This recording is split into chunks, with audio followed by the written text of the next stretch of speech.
amis de l'association Air Bonheur, nous nous retrouvons pour une nouvelle vidéo sur le thème de la liberté chrétienne. Voilà, j'aimerais que nous puissions prendre le temps d'échanger sur le thème de la liberté qui est fondamental dans notre vie chrétienne puisque c'est un don que nous recevons au baptême et qui est important dans tout notre cheminement de vie chrétienne parce que il nous faut librement adhérer à chaque étape de notre vie, à l'œuvre de Dieu dans nos vies. Et c'est un choix personnel que l'on fait, qui ne nous est pas imposé par le Seigneur et qui implique notre liberté. Alors dans un premier temps, nous allons voir dans la parole de Dieu ce qu'il nous est dit de la liberté. Donc nous savons, de par les Écritures, que Dieu nous a libérés de la mort et du péché par le baptême. C'est-à-dire que nous sommes plongés dans la mort et dans la résurrection du Christ et nous sommes libérés de la mort, libérés du péché. Et c'est un don merveilleux, c'est une réalité de vie. Plus rien ne peut nous asservir parce qu'en Dieu, nous sommes pleinement libérés. La vie chrétienne est une libération par rapport aussi à ce sentiment profond que nous avons de devoir faire les choses, de devoir être dans le sens du devoir et du faire pour bien faire, pour faire les choses. Vous voyez, comme si quelque chose nous était imposé. Jésus vient nous dire qu'il nous rend pleinement libres et qu'il n'y a plus, qu'en Christ, en fait, c'est librement que nous avons à donner notre vie, que nous avons à aimer, que nous faisons les choix. Et nous le voyons bien si nous relisons un peu chacun notre expérience de vie. Dieu peut être très patient avec nous parfois pour nous faire passer un cap, nous faire avancer sur quelque chose. Parfois on se rend compte qu'il a fallu du temps à Dieu, du temps pour que nous puissions comprendre, pleinement adhérer, nous décider et nous mettre à la suite du Christ dans cet aspect-là de notre vie. Donc Dieu nous a libérés de la mort, il nous a libérés du péché, et il nous rend à nous-mêmes, si vous voulez, c'est vraiment un choix personnel que l'on fait de le suivre, de l'aimer, et c'est notre responsabilité. Personne ne va pouvoir faire ce choix à notre place. On ne peut pas dire oui, mais c'est la faute de mes parents, c'est la faute d'un tel. Vous voyez, on est pleinement libre, et c'est pour ça qu'on n'est pas asservi par un devoir, parce que c'est un vrai engagement de notre cœur, un vrai engagement de notre vie. Et on ne peut pas... c'est chacun est responsable pleinement de ce qu'il fait de sa vie pour le Seigneur.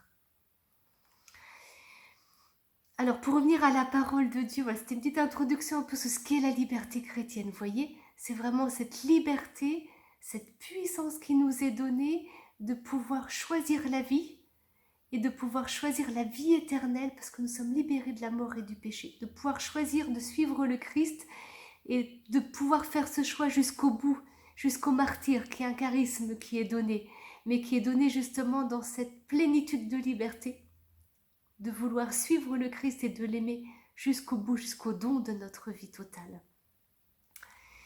On va lire quelques passages de la parole de Dieu qui nous éclairent sur ce qu'est la liberté chrétienne. Dans Romains 8, au verset 16 à 21, il est écrit « L'Esprit en personne se joint à notre esprit pour attester que nous sommes enfants de Dieu. Enfants et donc héritiers. Héritiers de Dieu et co-héritiers du Christ, puisque nous souffrons avec lui pour être aussi glorifiés avec lui. J'estime en effet que les souffrances du temps présent ne sont pas à comparer à la gloire qui doit se révéler en nous. Car la création, en attente, aspire à la révélation des fils de Dieu.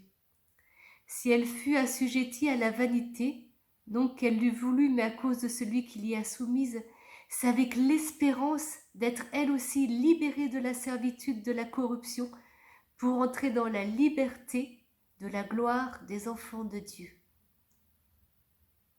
Vous voyez, c'est cette liberté glorieuse des enfants de Dieu qui nous est faite.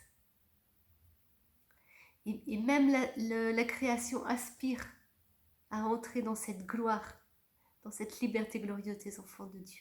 Nous sommes héritiers du Christ, c'est un don qui nous est fait par le baptême. Et puis il est dit aussi sur ce qu'est notre liberté, Saint Paul nous dit dans l'épître aux Corinthiens au verset 10 et au verset 6, enfin au chapitre 10 verset 23 et au chapitre 6 verset 12, pardon, tout m'est permis mais tout ne m'est pas profitable, tout m'est permis mais tout ne m'édifie pas. Et au chapitre 6 il dit, tout m'est permis mais je ne me laisserai pas moi, tout m'est permis, mais je ne me laisserai, moi, dominer par rien. Donc, tout m'est permis parce que je suis libre. Mais tout ne m'est pas profitable parce que j'ai à choisir.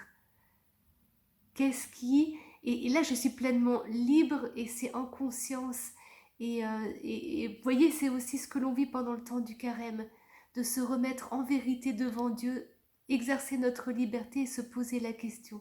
Dans ce que je vis aujourd'hui, dans les choix que j'ai faits, lesquels sont en cohérence, lesquels sont ajustés avec ce que je veux vivre dans le Seigneur. Où est-ce que j'ai à grandir en liberté? Et du coup, voilà, on y entre, on essaye, on avance et Dieu donne sa grâce quand on fait un vrai choix et qu'on prend une vraie décision de vie. Tout m'est permis, mais tout ne m'est pas profitable. Tout m'est permis parce que je suis vraiment libre, mais tout ne m'édifie pas, tout ne me fait pas grandir. Et c'est apprendre à discerner ce qui est bon pour nous.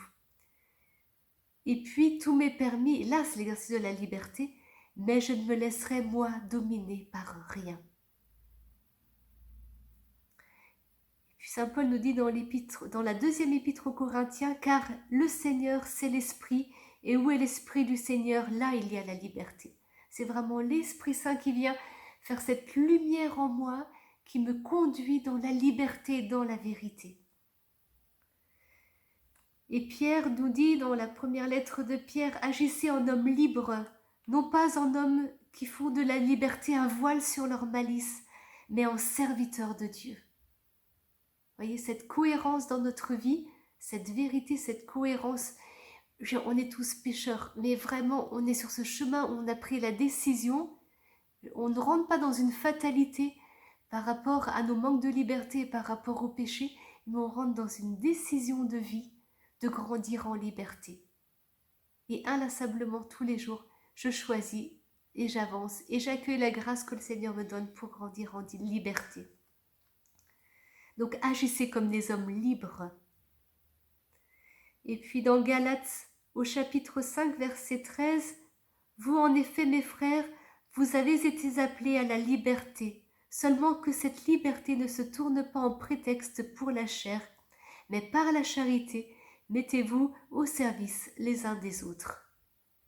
Vous voyez, ça rejoint aussi cette parole de Saint Augustin, aime et fais ce que tu veux. C'est-à-dire qu'il y a une vraie liberté dans la charité. Quand mon cœur est dans la charité, on en reparlera aussi en reparlant de la vie missionnaire, on en a déjà parlé un peu dans la première vidéo sur être disciple, avoir un cœur de disciple.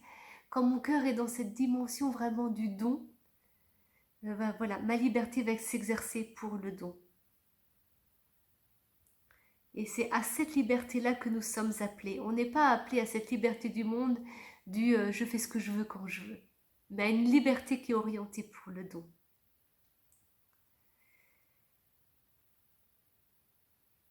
Voilà. Et puis, il est important aussi, enfin un dernier point. Ah, il y a aussi, le verset de Jacques au chapitre 2, verset 12 qui nous dit « Parlez et agissez comme des gens qui doivent être jugés par une loi de liberté, car le jugement est sans miséricorde pour qui ne fait pas miséricorde, mais la miséricorde se rit du jugement. » Vous voyez cette cohérence entre liberté, amour, miséricorde et jugement. Et puis enfin, de se dire aussi, c'est important que notre liberté, elle s'exerce aussi en étant attentif aux plus petits. Dans l'épître aux Corinthiens au chapitre 8 verset 9, il nous est dit « Mais prenez garde que cette liberté dont vous usez ne devienne pour les faibles occasion de chute. » Et ça c'est important parfois en tant que chrétien. Voilà, on a des habitudes de vie de se dire est-ce que dans ma façon d'être, dans mon comportement, quel est le témoignage que je donne aussi? Et il y a des choses que parfois, dans certains contextes, je peux faire et dans d'autres, je ne vais pas faire pour ne pas mettre en difficulté les personnes qui sont autour de moi. Ça rejoint, si vous voulez, dans les premiers temps de l'Église, ce fait de manger avec les païens, manger de la viande qui, voilà, qui était pour les idoles, est-ce que c'est une souillure ou pas? Et vous voyez, cette cohérence, ben voilà, le sens que l'on va donner à ce que l'on fait qui est important. Même si on est libre, on est attentif aussi à ce qui nous entoure. Voilà. Dans un deuxième point, je voudrais revenir sur l'exercice réel de notre liberté et comment l'exercice de notre liberté va donner de la consistance et du sens à notre vie, de la densité, de l'épaisseur, si vous voulez.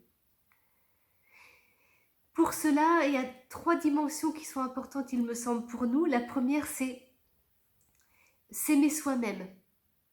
C'est s'accepter et s'accueillir tel que nous sommes réellement, sous le regard de Dieu et non sous le regard des autres. Vous voyez, on a parlé déjà plusieurs fois de la dimension de notre appel, de notre vocation, de notre grâce propre. Et c'est s'accueillir du regard de Dieu, du regard du Père bienveillant qui nous connaît, qui nous a façonnés dès le sein de notre mère et qui a toujours été là avec nous. Et c'est important, si on peut s'aimer soi-même en vérité, si on s'aime soi-même tel que l'on est, avec nos compétences, mais aussi avec nos limites, nos difficultés, avec aussi cette capacité que l'on a à faire souffrir les autres et de pouvoir demander pardon et accepter cette dimension-là, accepter aussi nos erreurs, nos échecs, s'aimer vraiment dans toutes les dimensions de notre vie, en vérité. Si on s'aime, on va pouvoir aimer les autres, aimer son prochain comme soi-même, on va pouvoir aimer nos frères et on va pouvoir se donner aux autres. Donc c'est important aussi de temps en temps de faire cette relecture, où est-ce que j'en suis? Dieu m'invite à m'aimer comme lui il m'aime, et à me regarder, à me voir, à voir mon corps, c'est lui qui m'a façonné comme lui il m'aime. Et où est-ce que j'en suis par rapport à cette dimension-là dans ma vie spirituelle? La deuxième dimension, c'est apprendre aussi à consentir à son quotidien. Si vous voulez, souvent on a envie, on exprime dans le monde cette liberté de faire ce que je veux quand je veux. Et la liberté, c'est aussi le fait de consentir. On sait qu'il y a le poids du quotidien, des choses que l'on ne choisit pas librement par nous-mêmes. Mais la liberté s'exprime aussi dans le fait de consentir. J'accueille les épreuves, j'accueille les contraintes. Voilà, j'y consens. Et quand j'y consens, en fait, le fait d'adhérer à ce que je vis pleinement, de rechoisir, me permet de vivre en paix et de vivre avec un cœur libre. Et aussi de pouvoir me dire à un moment donné, si je ne peux plus consentir, là stop, il y a quelque chose et il faut que je prenne le temps de me mettre à l'écoute de ce qui se passe à l'intérieur de mon cœur, de mon âme. Vous voyez, si des choses vont trop loin, si je ne veux plus, si je ne peux plus, s'il y a quelque chose en moi qui freine, de se poser les bonnes questions, de chercher le pourquoi. Donc vraiment, voilà, consentir et accepter comme notre chemin de vie avec le Seigneur. Et puis, voilà, l'exercice de notre liberté va s'exprimer dans la charité envers Dieu. Donc, consentir, c'est aussi cette dimension, vous voyez, dans le deuxième point, vraiment de notre amour du Seigneur aussi, de croire qu'il est présent à chaque pas dans notre vie, qu'il est là avec nous et qu'on n'est jamais seul. Et qu'il y a un mystère du mal, du péché dans notre vie, mais que Dieu est là avec nous pour les traverser. Et le troisième point, c'est vraiment accepter aussi l'autre, et accepter l'autre jusqu'au bout, aussi avec les souffrances qui sont souvent pas de la malveillance. Enfin, il y a beaucoup de bienveillance entre frères et sœurs, par exemple dans un groupe tel que le vôtre, mais voilà, dans notre vie, il y a des personnes qui sont malveillantes, mais il y a aussi tout ce que l'on peut vivre, voilà, toutes les choses, les situations qui nous font souffrir et qui ne sont pas de la malveillance, et apprendre à pardonner, apprendre à accepter l'autre tel qu'il est vraiment. Plus je vais, moi, comme je le disais dans le premier point, apprendre à m'aimer, plus je vais pouvoir aussi aimer l'autre en vérité, avec ses limites et avec ses compétences, et m'émerveiller de ce que Dieu fait dans sa vie et du fruit que porte sa vie, qui est pour la gloire de tous, enfin ce partage de la gloire de Dieu, si vous voulez. C'est vraiment rentrer dans cette dimension de l'amour fraternel qui est belle, qui est forte, et dans lequel je ne peux entrer que parce que je suis vraiment libre et que je suis bien dans ce que je porte et je peux me réjouir et accueillir l'autre pleinement tel qu'il est. Voilà, ces 3 domaines un peu qui peuvent être un peu l'occasion, voilà, de temps en temps de faire le point et puis de réaccueillir vraiment ce regard du Père, cette liberté dans la prière, de demander au Seigneur de nous libérer de tout ce qui n'est pas de lui, de tout ce qui n'est pas son regard, de tout ce qui entrave notre liberté. Parce que notre liberté va être aussi ce moteur dans la vie spirituelle pour nous donner à la suite du Christ, pour répondre à notre mission, pour avancer. Voilà. Merci de votre écoute.